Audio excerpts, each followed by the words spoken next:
गुरु प्यारी साध संगत जी, राधा स्वामी जी। प्यारी साध संगत जी, आप सभी के भीतर बैठे कुल मालिक को प्रणाम।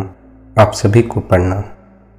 संगत जी, आज के इस रूहानियत भरे सत्संग में हम गुरु और शिष्य के रिश्ते के बारे में विस्तार पूर्वक समझेंगे। साथ ही दो सवाल भी आज के इस सत्संग में लिए गए हैं। पहला तो यह है कि क्या नामदान मिलने के बाद कोई हम पे जादू टोना कर सकता है या नहीं। फिर दूसरा सवाल यह है, जो हमें भजन में बैठने का तरीका समझाया जाता है, अगर हम वैसे ना बैठ पाएं तो उससे क्या हमारा भजन बनेगा या नहीं बनेगा। ये दोनों सवाल गुरु और शिष्य के रिश्ते से जुड़े हुए हैं, इसलिए आज का यह सत्संग और भी ज़्यादा खास हो जाता। गुरु और शिष्य के रिश्ते के बारे में आगे हम बड़े विस्तार से समझेंगे। पहले यह जान लेते हैं कि क्या नामदान मिलने के बाद कोई हम पे जादू टोना कर सकता है या नहीं। नामदान के बाद कोई भी हम पे जादू टोना नहीं कर सकता और ना ही कोई बुरी ताकत हम पे अपना प्रभाव डाल सकती। और भी अगर गहरे से समझ सको तो समझो कि वह परमात्मा हर पल हमारे साथ ही मौजूद है। चाहे हम उसे याद करते हों ना करते हों, फिर भी वह परमात्मा हर पल हमारे साथ है। जब तक परमात्मा हमारे साथ है, कोई भी हमारा कुछ भी बिगाड़ नहीं सकता। ना भी नामदान मिला हो, उस परमात्मा पर विश्वास हो, तब भी कोई हमारा कुछ भी बिगाड़ नहीं सकता। अंत में तो हमें उस परमात्मा की शरण में ही जाना। अभी भी हम उस परमात्मा की शरण में ही हैं। अगर कमी है तो विश्वास की कमी है, अनुभव नहीं है। इसलिए कभी कभी हमें लगता है दूसरे हमें नुकसान पहुंचा सकते। कोई दूसरा हमें नुकसान नहीं पहुंचाता। हम सिर्फ अपने कर्मों का हिसाब ही चुका रहे होते हैं। जैसे कर्म किए होते हैं वैसा फल भुगतना पड़ता। वरना इस दुनिया में कोई भी दूसरा हमें किसी तरह का कोई नुकसान नहीं पहुंचा सकता। अगर परमात्मा पर पूर्ण विश्वास हो तो ना तो नामदान मिलने से पहले और ना ही नामदान मिलने के बाद कोई भी हम पे जादू टोना नहीं कर सकता। कोई बुरी ताकत हम पे अपना प्रभाव नहीं डाल सकती। फिर जो दूसरा सवाल है कि जो हमें भजन में बैठने का तरीका समझाया जाता है, अगर हम वैसे ना बैठ सकें तो क्या भजन नहीं बनेगा, सुर तो ऊपर नहीं चढ़ेगी। आप जैसे चाहें वैसे बैठ सकते हैं, इसमें किसी तरह की कोई रोक रुकावट नहीं। बस सीधे होकर बैठने का एक लाभ है कि जब हमारी रीढ़ की हड्डी सीधी रहती है तो हमारी सुर्त को ऊपर उठने में और भी ज़्यादा आसानी हो जाती है। साथ ही जब तक रीढ़ की हड्डी सीधी रहती है, हमें नींद भी नहीं आती, हमारा ध्यान और भी ज़्यादा एकाग्र होता है। फिर जो भजन में बैठते हैं धुन को सुनने के लिए, तो धुन को सुनने के लिए हमें अपने कान बंद करने की ज़रूरत है। अगर हम उस आसन में ना बैठ पाएँ जो हमें बताया जाता है, तो फिर हमें जो आरामदायक आसन मालूम पड़ता हो, हम उसमें बैठकर भी धुन को सुन सकते हैं। धुन तो निरंतर चल रही है। कान में उंगली ना भी डालो तब भी वह धुन सुनाई पड़ने लगती है। पर क्योंकि शुरू शुरू में वह धुन भीतर इतनी दबी होती है, उसका कोई अनुभव नहीं होता, इसलिए कान में उंगली डालने से हमें लाभ हो जाता है। उस धुन को सुनने में हमें आसानी हो जाती। पर हमें किस अवस्था तक पहुंचना है जहां की वह धुन हमें हर पल सुनाई पड़ती रहे। चाहे हम लेटे हों, बैठे हों, आसन में बैठे हों या ना बैठे हों, वह धुन हमें सुनाई पड़ती रहे। हमें उस अवस्था तक पहुंचना है। उस अवस्था तक हमें कैसे पहुंचना है? सतगुरु की दया मेहर से, उनके बताए मार्ग पर अमल करके।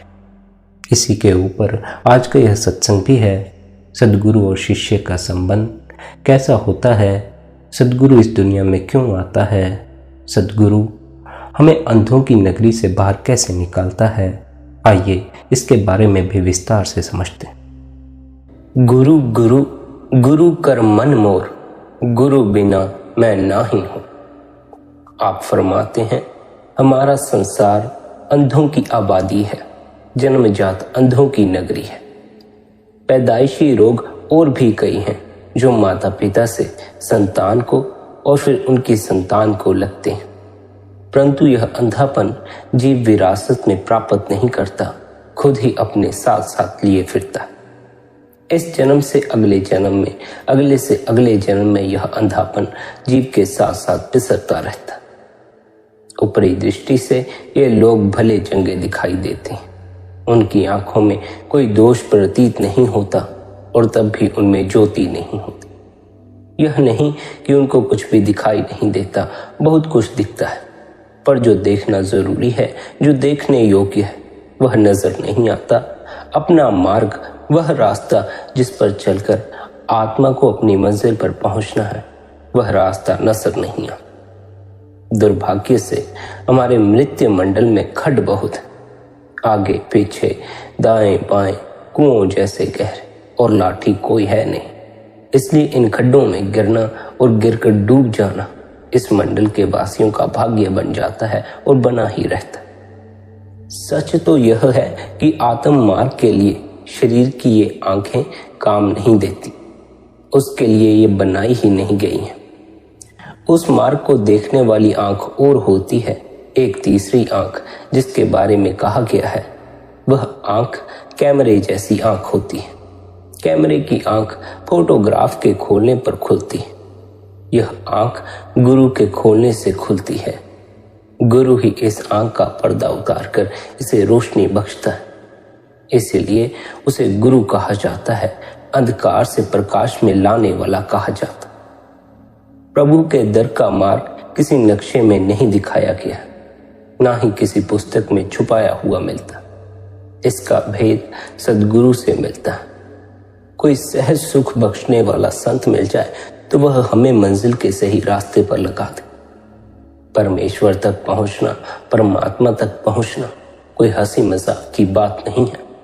वह तो मानो किसी मजबूत किले में बैठा हुआ है, और वह किला है मोटी पथरीली दीवारों और वज्र में मजबूत कपाटों वाला। न दीवारें ढह सकती हैं, न कपाट टूट सकते हैं। इसलिए उसके अंदर जाने के लिए कोई उपाय नहीं बनता। हाँ, अगर एक मजबूत डंडों वाली और ठेठ शिखर को छूने वाली ऊंची सीढ़ी मिल जाए, तभी किले में दाखिल हुआ जा सकता। प्रसन्नता की बात यह है, सद्गुरु के रूप में ऐसी सीढ़ी मिल जाती है, परंतु उसे जिसके भाग्य अच्छे हों उन्हीं को मिलती है। अगर गुरु के स्वरूप का श्रद्धा और विश्वास के साथ ध्यान किया जाए तो हरि का दीदार हो जाता। जैसे सद्गुरु परमेश्वर रूपी किले की दीवार पर चढ़ने के लिए सीढ़ी का कार्य पूरा करता है, वैसे ही वह भवसागर को पार करने के लिए नाव या जहाज बन जाता। वह नाम की दात बख्शता है और उसके दिए हुए नाम की कमाई पार उतार देती। गुरु नानक साहिब कहते हैं, सद्गुरु तीर्थ भी है। तीर्थों पर लोग अपनी इच्छाओं की पूर्ति के उद्देश्य से जाते। किसी तीर्थ से संतान मिलने की आशा होती है, किसी से धन दौलत की आशा होती है, किसी और से कष्ट निवारण की आशा होती। पर सद्गुरु वह तीर्थ है जिससे सभी फल मिल जाते। 68 पवित्र माने जाने वाले तीर्थों के फल और उनसे भी अधिक सद्गुरु की शरण में जाकर ही मिल जाता। गुरु अर्जुन साहिब फरमाते हैं, स्पष्ट है सृजनहार ने अपने अंशों आत्माओं के साथ एक अपनी ही तरह का खेल रचा, उनको खुद से जुदा किया, उनके हृदय में अपने मूल से जुड़ने की तड़प रखी और फिर उसी हृदय के लिए एक कोने में अपना अदृश्य महल बनाकर बैठ गया। महल में आत्मा अपने आप दाखिल नहीं हो सकती, उस पर ताला लगा हुआ। वह पक्का ताला तारों या पत्तियों से नहीं खुलता। उसकी कुंजी गुरु को सौंप दी गई है। गुरु की कुंजी के सिवाय और कोई काम चलाऊ कुंजी किसी लोहार या सिकलीगर के द्वारा नहीं बनाई जा सकती। जो भी गुरु की प्रसन्नता प्राप्त कर लेगा अंदर जा पहुंचेगा। उससे विमुख होकर चाहे 1000 उपाय कर लो, सालों के साल, जन्मों के जन्म लगा लो, सफलता कदापि नहीं मिलेगी। कुंजी एक विशेष विश्वास योग्य व्यक्ति के हाथ में दी गई है। वह सद्गुरु कुंजी को चरस्ते पर नहीं फेंक देगा ताकि कोई भी उस कुंजी को उठा ले और उस प्रभु का द्वार खोल ले, उसके घर का दरवाजा खोले। परमात्मा महासागर है, अथाह, अनंत और स्थायी। जीव आत्मा है क्षणों पलों के जीवन के लिए आकाश से टपकती बूंद, वर्षा की बूंद, बर्फ का कतरा, ओले का कण है। सागर की कोई दयालु लहर अपनी बाह फैलाती है, उस तुच्छ क्षण को अपने साथ बहा ले जाती है और उसे गहरे सागर का निजग बना देती। जो लहर सूखे किनारे तक पहुंचकर वहां मिलाप के लिए सिसकती बूंद को उठाकर ले जाती है, वह भी सागर होती है। बाकी के अथाह जल का ही एक भाग, गिनती के पलों के लिए ऊंचा उठकर भी सारे जल से जुड़ा हुआ भाग। परमात्मा और गुरु का यही संबंध होता, सागर और लहर का संबंध। गुरु भी परमेश्वर होता है, हर समय परमेश्वर से एक रूप, पर समय की तिल के समान मात्रा के लिए। इस लहर का जन्म एक विशेष प्रयोजन के लिए होता है, एक खास आवश्यकता पूरी करने के लिए होता। सागर लहर का रूप धारण करके आगे ना आए तो किनारे पर खड़ी बूंद सूर्य के ताप में सूखकर भाप बन जाए और नए सिरे से किसी बादल में खोकर न जाने फिर कहां जा पहुंचे, किसी मैदान, खेत में या किसी रेगिस्तानी टीले पर, और इस तरह फिर से अनगिनत भटकनों की भागी बन जाए। गुरु अर्जुन साहिब के अनुसार सद्गुरु उसे कहते हैं जिसने सत्पुरुष को जान लिया, और सत्पुरुष अलग और अगम है, इसलिए उसे जाना जा सकता है, उसमें समाकर ही, उसमें जज्ब होकर ही उसे जाना जा सकता। सो सद्गुरु वही कहलाएगा जो परमेश्वर से एक रूप हो, उसके अस्तित्व का भाग हो, उसका अटूट अंग हो, खुद परमेश्वर हो। उसका एक और गुण यह है कि वह शिष्य को उसकी काया के अंदर उस गुप्त स्थान से परिचित करा देता है जहां अलग और अगम प्रभु बसता है। इस अमूल्य भेद की सच्चाई का प्रत्यक्ष प्रमाण कुल मालिक के संगीत मिलता है, जो उस स्थान पर निरंतर बजता रहता है, जिसे अनहद शब्द या नाद भी कहते हैं। ऐसे सद्गुरु से भेंट होने पर जीव पूरी तरह खिल उठता है। परेशानी पैदा करने वाले सब संशय दूर हो जाते हैं। यही नहीं, उसका सत्संग एक दिन परम पद का अधिकारी बना देता। ऐसे गुरु को ही पूरा गुरु कहा जाता। सच तो यह है कि गुरु और परमेश्वर में किसी प्रकार का कोई भेद नहीं होता। इन दोनों शब्दों का एक ही हस्ती के लिए प्रयोग किया जाता। अगर परमेश्वर कर्ता पुरुष है तो गुरु भी कर्ता पुरुष है। यदि परमेश्वर सृष्टि के कण कण में समाया हुआ है, सर्वशक्तिमान है, अनंत दात बख्शने वाला है, तो यही सब कुछ गुरु भी है। पापी आत्माओं का उद्धार वही कर सकता है जो दया दृष्टि वाला हो, समर्थ हो। ये गुण परमेश्वर में है तो गुरु में भी इनकी कमी नहीं है। जिस प्रकार परमेश्वर गलतियां करने की कमजोरी से मुक्त है, गुरु भी उनका शिकार नहीं होता। जो कलाएं परमेश्वर में होती हैं वे सब गुरु में भी मौजूद है। गुरु भी परमेश्वर की तरह ही ऊंचा, अगम और अपार है। साधारण जीवों को प्रभु दिखाई नहीं देता, पर गुरु शरीर धारण कर लेने के कारण दिखाई देता है। इस संबंध में गुरु गोविंद सिंह जी ने कहा है, जब समुद्र के जल में से कुछ जल लहर के रूप में ऊपर उठता है तो वह एक अलग चीज प्रतीत होने लगता है, पर यथार्थ में वह अलग नहीं होता, बाकी जल के साथ ही जुड़ा होता है और उसके एक आध मिनट बाद नीचे बैठ जाने पर उसका उतना भी अलगाव खत्म हो जाता। संसार की 84 लाख योनियों का सिरताज होते हुए भी मनुष्य की कुछ अपनी मजबूरियां। अगर मनुष्य को कुछ बताना या समझाना हो तो वह उससे ही समझ सकेगा जो उसी जैसा होकर उससे बात करे। सृजनहार प्रभु जब अपनी दया मेहर के कारण अपनी पैदा की हुई विशेष आत्माओं का उद्धार करना चाहता है तो मनुष्य शरीर धारण करके उनमें आ मिलता है और परमार्थ के मार्ग पर रहनुमाई करके उनको धुरधाम पहुंचा देता है। निर्गुण और सगुण दो अलग अलग परमेश्वर नहीं, एक ही है। सद्गुरु की देह उसे पूरे से अधूरा परमेश्वर नहीं बना देती। सद्गुरु हरि ही होता है, हरि का साक्षात स्वरूप होता है।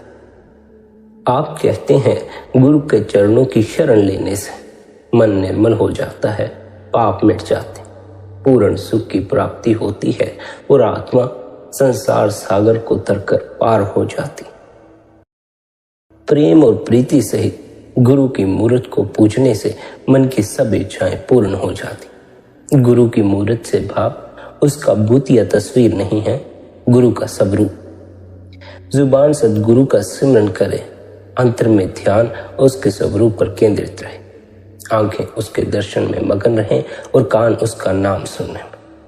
भाव यह है कि अपना सारा अस्तित्व उसके प्रेम में समा जाए। इस प्रकार की गुरु भक्ति शिष्य को परमेश्वर के द्वार पर पहुंचा देती।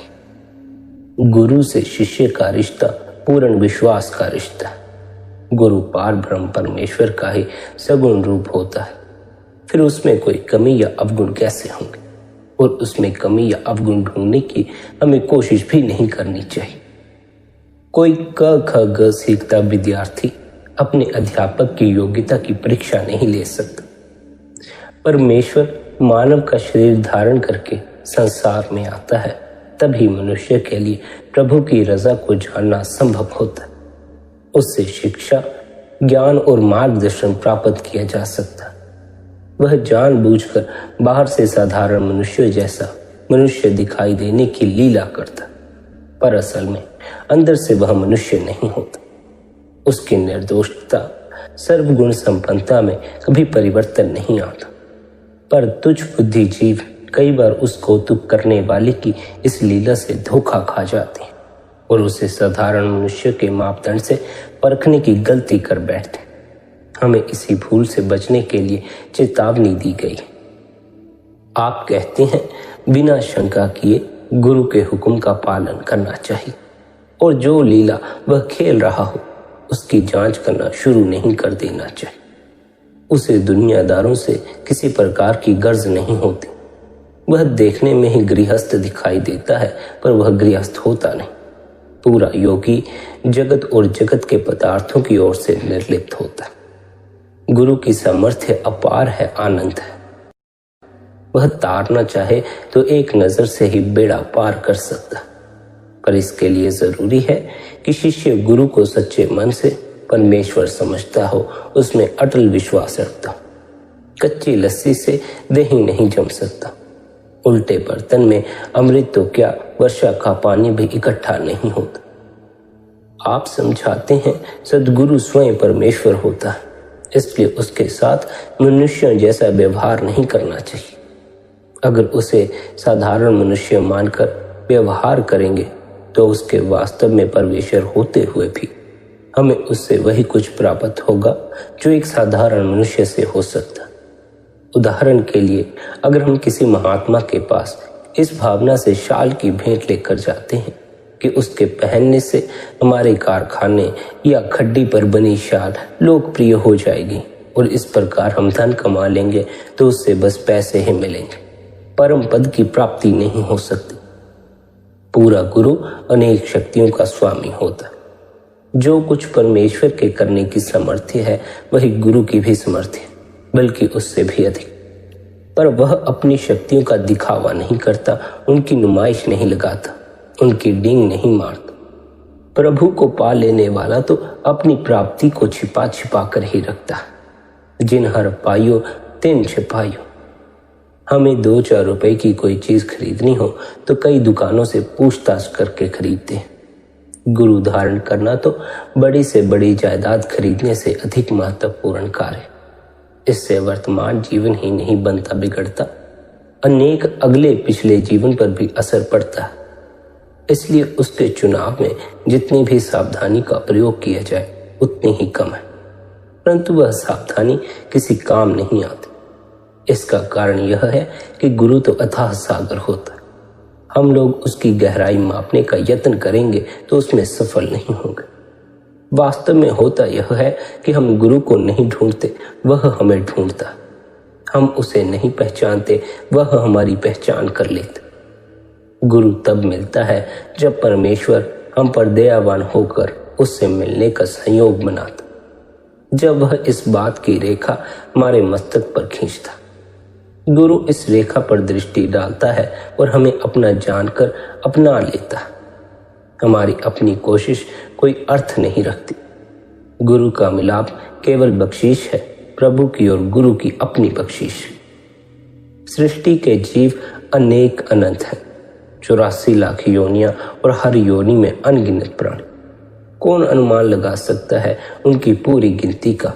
कोई भी नहीं लगा सकता। उनका अनुमान लगाने की कल्पना भी संभव नहीं है। इतने सारे जीवों में से किसी विरले को ही सद्गुरु मिलता है, किसी विरले पर ही सद्गुरु की दया मेहर होती। आप कहते हैं जिन विरले जीवों का सद्गुरु से मिलाप हो जाता है, जिनका सद्गुरु से प्रेम प्यार हो जाता है, उन पर सद्गुरु की ऐसी बख्शीश होती है कि सद्गुरु उन्हें दीक्षा दे देते। सद्गुरु की दीक्षा हर अंधेरे गुफा में, हर कठिन घाटी में, हर गंभीर संकट की घड़ी में शिष्य को रास्ता दिखाती। उसका प्रकाश निरंतर शिष्य के कदमों को सीध देता रहता है।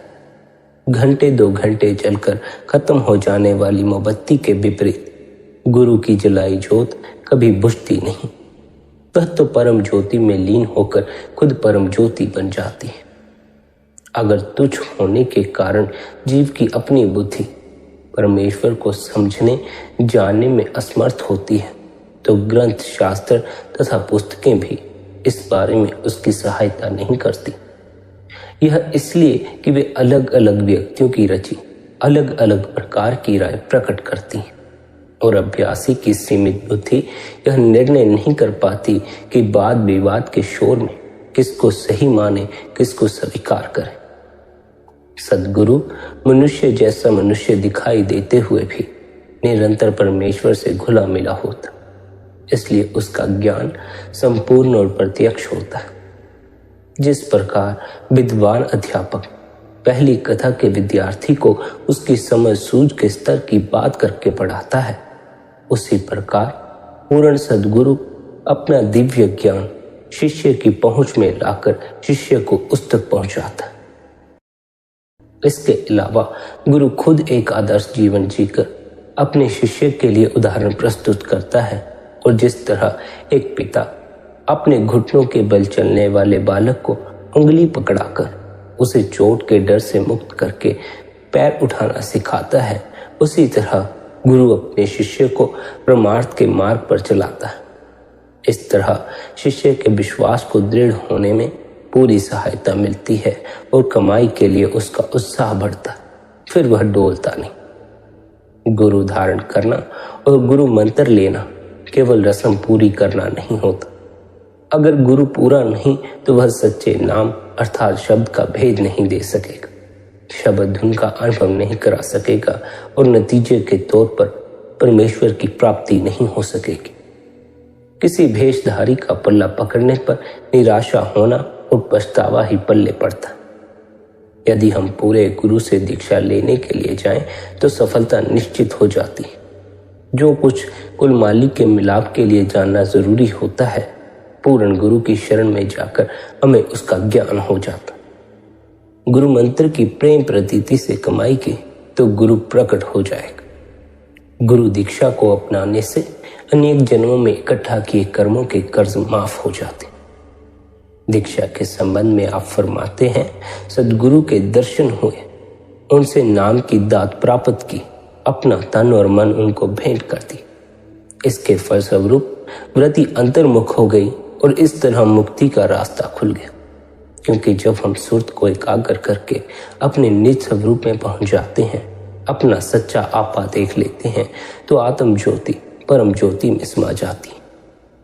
अगर हम गुरु के चरण में लगते हैं, उनकी सेवा में जुट जाते हैं, उसके दिए हुए मंत्र को, शिक्षा को आधार बनाकर उसकी प्रीति में डूबकर भक्ति करते हैं, तो नाम में रचे शब्द से जुड़े अपने निज कर पहुंच जाते।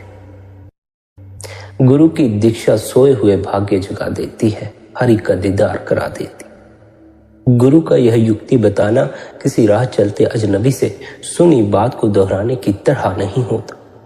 यह युक्ति सही विधि या तरीके से तथा पूरी गंभीरता के साथ समझाई जाती है, दीक्षा के रूप में, गुरु मंत्र के रूप में।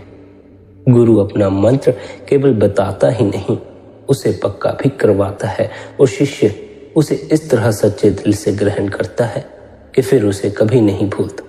किसी पल भी मन से बिसरता नहीं। गुरु का दिया हुआ शब्द अभ्यासी शिष्य को निरंतर सुनाई देता रहता है।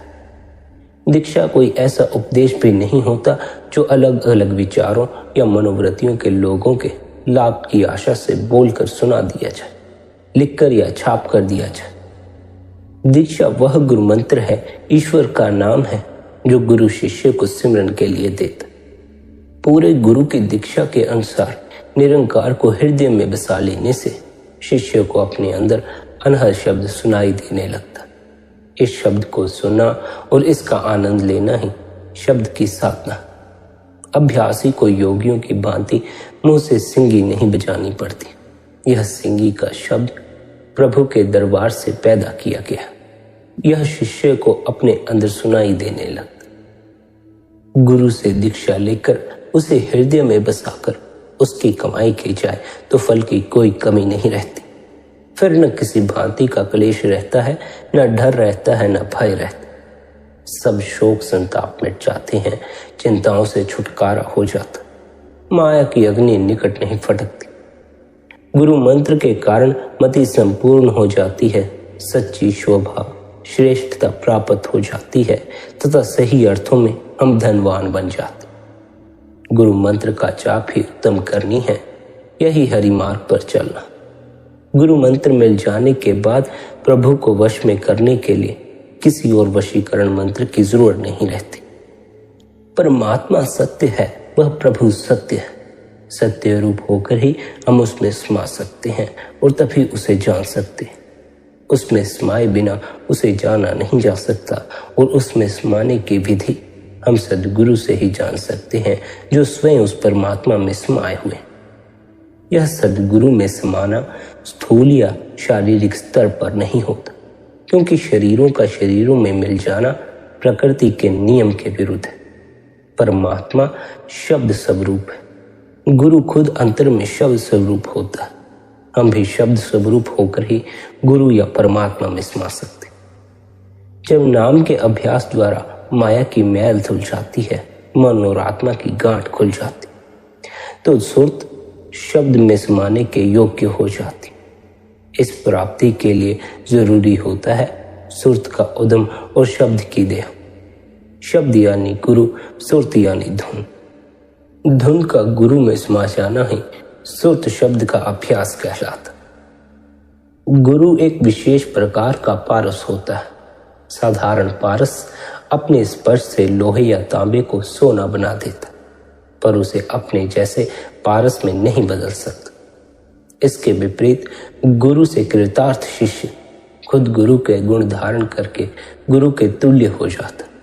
गुरु उसे अपने स्तर पर लाकर सत्य स्वरूप में समा देता है। पारस के स्पर्श का लाभ पाने के लिए लोहे का निर्मल होना आवश्यक है।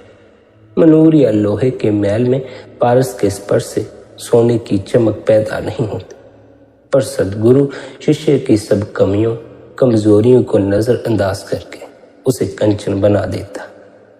जैसे कमल की जड़ जमीन में होती है, नाल जल में और फूल आकाश में, वैसे ही गुरु परमेश्वर से एक रूप होता हुआ मनुष्य स्वरूप धारण किए रखता और उन आत्माओं की संभाल के लिए जो उसकी सुरक्षा में सौंपी गई, उनकी खातिर ऊपर के मंडलों में भी विचरता रहता है। गुरु ही वह दयावान है जिसके बारे में कहा गया है, वह जीवन में तो पद पद पर साथ देता है और रहनुमाई करता ही है। शिष्य की मृत्यु के बाद भी उसकी आत्मा की अंग संग रहता। संसार छोड़ने के बाद अलग अलग आत्माओं को गुरु के संरक्षण की आवश्यकता पड़ती। मौत के बाद जीव के कर्मों का हिसाब इस संसार में नहीं किया जाता। यह ऊपर के मंडलों में होता है और गुरु का उस स्थान पर सहायक होना इसलिए संभव होता है कि स्थूल शरीर धारण करने के बावजूद अपने शब्द रूप में उसे सूक्ष्म कारण या शुद्ध चेतन मंडलों में कहीं भी जाने आने में कोई रुकावट नहीं होती। मृत्यु मंडल में सचखंड तक उसके लिए सभी मार्ग खुले होते। आप फरमाते हैं, जो लोग घोर पाप करते हैं वे नरकों में जाते हैं, जहां यमराज के दूत उन्हें तपते स्तंभों से चिमेटते हैं, तिल की तरह कोल्हू में पेलते हैं। ग्रंथ शास्त्रों में और ऐसी कितनी ही यातनाओं का वर्णन मिल जाता। इस न्याय प्रबंध के विरुद्ध कोई विरोध नहीं किया जा सकता, क्योंकि धर्मराज को यह कार्य सत्पुरुष ने सौंपा। वह सत्पुरुष के हुक्म के अधीन ही अपने निर्णय करता है। संतोष की बात यह है कि जो लोग सद्गुरु की शरण में आ जाते हैं उनका यमराज से कोई संबंध नहीं रह जाता। उस ओर से कर्मों का लेखा फट जाता है और उनका सारा हिसाब सद्गुरु के पास पहुंच जाता। अगर धर्मराज को पढ़ने विचारने के लिए उसके पास सत्संगी के कर्मों के लेख दर्ज ही नहीं रहेंगे तो वह उसे किस आधार पर अपने कटघरे में बुलाएगा, कौन सी पूछताछ करेगा। इसका मतलब यह न समझ लिया जाए कि संतों की संगति कोई चोरों, डाकुओं, ठगों, दुराचारियों के लिए आश्रय स्थान है। ऐसा नहीं है कि उनकी ओट लेकर आप जो चाहें वह कर सकते। संतों की संगति अमृत का सरोवर है, जिसमें स्नान करने से जीव कौओं से हंस बन जाते हैं। उनकी शिक्षा के अनुसार नाम की कमाई करने से नीची कामनाओं और वासनाओं से छुटकारा मिल जाता है। मन तथा बुद्धि की निर्मलता प्राप्त हो जाती है और अभ्यासी प्रभु की रजा में रहते हुए वही करता है जो प्रभु को भाता है। बुरे कर्म उससे फिर हो ही नहीं सकते और उसका जीवन फिर सहज जीवन बन जाता। सद्गुरु से मिलने से सुखों की प्राप्ति होती है और दुखों का नाश होता है। सद्गुरु के मिलने से काम, क्रोध आदि विकारों से छुटकारा हो जाता है। तृष्णाएं मिट जाती हैं, संतोष आ जाता है। हर प्रकार के बंधनों से छुटकारा हो जाता है। सद्गुरु के मिल जाने से जन्म मरण का चक्र समाप्त हो जाता है। यमदूतों का भय नहीं रहता। पूरे कुल का उद्धार हो जाता है। दरगाह में आदर मिलता है। सब कामनाएं पूरी हो जाती। सद्गुरु के मिलने का बहुत लाभ है। सच तो यह है कि उसके बिना जीवात्मा का कुछ नहीं बनता। परमात्मा जब किसी को भक्ति की दात बख्शता है तो गुरु के जरिए ही बख्शता। सद्गुरु के बिना नाम का सिमरन ना किया जा सकना कोई हैरानी वाली बात नहीं है। यह सज्जनहार द्वारा खुद नियत किया गया विधान है। इसलिए इस नियम को तोड़ना किसी के लिए भी संभव नहीं। अगर कोई सद्गुरु की सहायता के बिना प्रभु के बारे में सोच ही न सके तो उसके उद्धार का मार्ग कैसे खुले। इस असलियत से अनजान लोग तरह तरह के यत्न करने में कसर नहीं छोड़ते, फिर भी उनको सफलता नसीब नहीं होती। अपनी बुद्धि के पीछे लगकर शुभ भावना के साथ किए जाने वाले कर्मों में लगे रहना वैसा ही है जैसे कोहलू के बैल का एक ही चक्कर में घूमते जाना। बैल को तो शायद अपनी आंखों की पट्टी में से अपने सफर की व्यर्थता का कुछ आभास हो भी जाता हो, पर मनुष्य को माया की मोटी पट्टियां कुछ भी नजर नहीं आने देती। सद्गुरु की शरण लिए बिना परमेश्वर से मिलाप संभव नहीं है। उससे मिलाप करवाने के लिए, परमात्मा से हमारा मिलाप करवाने के लिए सद्गुरु के पास ऐसा कौन सा चमत्कार है। इसका जवाब देते हुए आप कहते हैं वह प्रभु खुद ही तो सद्गुरु का रूप धारण करके आता है। जब सद्गुरु अपने मुख से कोई वचन उच्चारता है तो समझ लो परमात्मा खुद बोल रहा है। मन को सुख व शांति बख्शने वाली एक ही चीज है, शब्द, और सद्गुरु के उपदेश के बिना शब्द की समझ नहीं आती। अतः जीव अपनी ओर से कुछ भी कर ले, उसका जीवन ठोकरें खाते हुए बीत जाता। बेशक परमात्मा की ही पूजा की जाए, लेकिन अगर सद्गुरु की दया साथ में शामिल नहीं तो उसकी प्राप्ति की दृष्टि से रत्ती भर भी लाभ नहीं मिलेगा। क्योंकि सद्गुरु के बीच में आए बिना प्रभु अपनी भक्ति भी स्वीकार नहीं करता। जो मार्गदर्शन करवाता है, सचखंड पहुंचाता है, उसका भेद सद्गुरु की रहनुमाई के बिना नहीं मिलता और उसको अपनाए बिना चाहे कितने ही लंबे फासले तय किए जाएं, मंजिल में तृष्णा या छल ही बनी रहती। आत्मिक मार्ग को प्रकट करने वाली आंखें गुरु से ही मिलती हैं। अगर कोई इस सच्चाई से ही अनजान है तो वह अलग का अंधा है। उसे कोई कुछ कहे तो फिर क्या कहे। परमार्थ की डगर बड़ी कठिन है उस पर चलना दोधारी तलवार की धार पर चलना। उसे पार करने के लिए एक एक कदम पर गुरु की आवश्यकता पड़ती है। उसकी सहायता के बिना तीनों गुण, सतोगुण, रजोगुण, तमोगुण के बंधन नहीं टूटते, त्रिकुटी से ऊपर नहीं उठा जा सकता, मन की गंदगी दूर नहीं होती, अपने असल की पहचान नहीं होती, परमात्मा से मिलाप नहीं होता। सही बात तो यह है कि सद्गुरु के बिना परेशानी ही परेशानी। सद्गुरु के बिना नरक भोगो या संसार में तड़पते रहो, सच्चे सुख, सच्चे आनंद की खबर नहीं लगती। हमारी हालत देखकर, हमें परेशानी में देखकर ही सद महात्मा हमें उपदेश देते हैं, सद्गुरु की शरण में जाओ। सद्गुरु की शरण में जाकर उनसे नाम की कमाई करने का भेद लो। नाम का अमृत ही हमारी हर परेशानी को दूर कर सकता। नाम का अमृत ही हमें सच्चे आनंद से भर सकता है, सच्चे सुख, सच्ची शांति का अनुभव करवा सकता। नाम का वह अमृत हासिल करने के लिए निरंतर गुरु द्वारा दिया हुआ अभ्यास करो। अभ्यास करते समय जल्दबाजी न करो, उतावले ना हो जाओ। हम नाम का अभ्यास शुरू करते हैं तो तुरंत ही उसके फल के लिए झोली फैला देते। इस अभ्यास के फल बहुत हैं, पर पत्तों की तरह बीज के अंकुरित होते ही नहीं लग जाते। हथेली पर सरसों नहीं जमती। हम लोगों के खाते हमेशा घाटे के ही होते। पता नहीं किस किस तरह से हीन कर्म करके हम कौन कौन सी देनदारियां इकट्ठे किए हुए।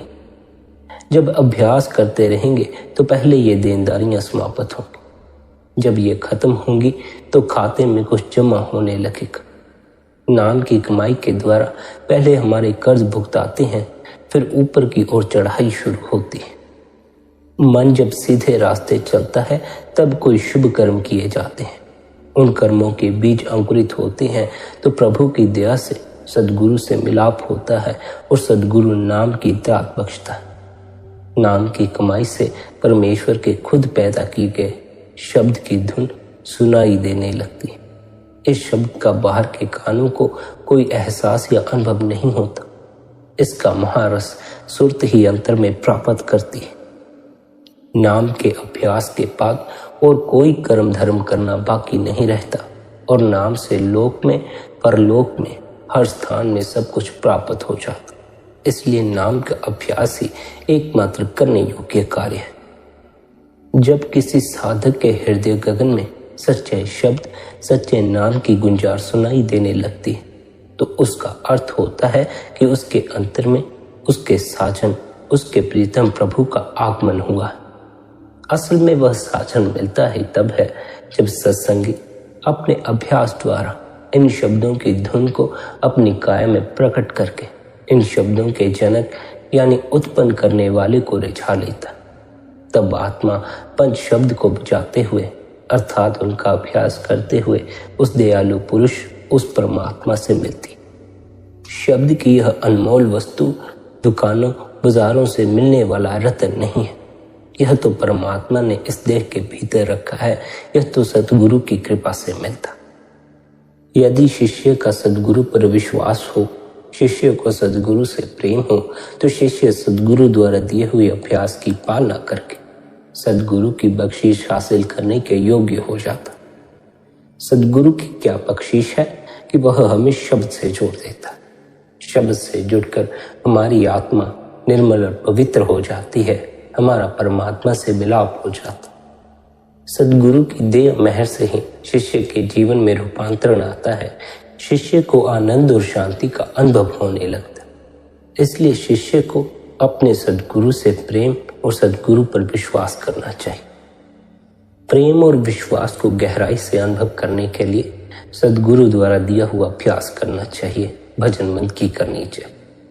भजन बंदगी हमारे हृदय में छिपे हुए प्रेम को प्रकट कर देती, हमारे हृदय में छिपे हुए आनंद को प्रकट कर देती।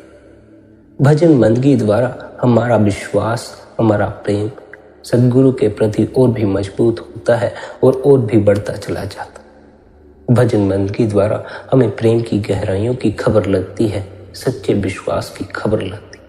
यही कारण है कि सद्गुरु हमें बार बार समझाते हैं, अगर सच्चे प्रेम को जानना है, सच्चे विश्वास को जानना है, तो निरंतर भजन मंत्र करो, निरंतर ध्यान में बैठो। जितना अपने भीतर उतरते जाओगे, जितना अपने भीतर गहराइयों में जाओगे, उतना ही प्रेम का अनुभव होना शुरू होगा, उतना ही भीतर के आनंद, भीतर जो विश्वास है, भीतर जो सुख है, उसकी खबर लगनी शुरू हो जाए। इसलिए प्यारी साध संगत जी, निरंतर अपने गुरु द्वारा दिए हुए अभ्यास की पालना करें, निरंतर भजन स्मरण करें, निरंतर ध्यान में बैठें। गुरु के प्रेमियों, यदि आज का यह सत्संग आपको अच्छा लगा हो तो आज के इस सत्संग को आप अपने मित्रों और संबंधियों के साथ शेयर भी कर सकते। साथ ही आप शब्दों सत्संग चैनल को सब्सक्राइब करके हर रोज सुबह 5:30 बजे सत्संग का आनंद भी ले सकते। बाकी आपकी अपनी मौज है। अपना ख्याल रखें, सबके प्रति भीतर भले की कामना रखें। इतने प्रेम और प्यार से आपने सत्संग को सुना, उसके लिए आप सभी का धन्यवाद। राधा स्वामी जी।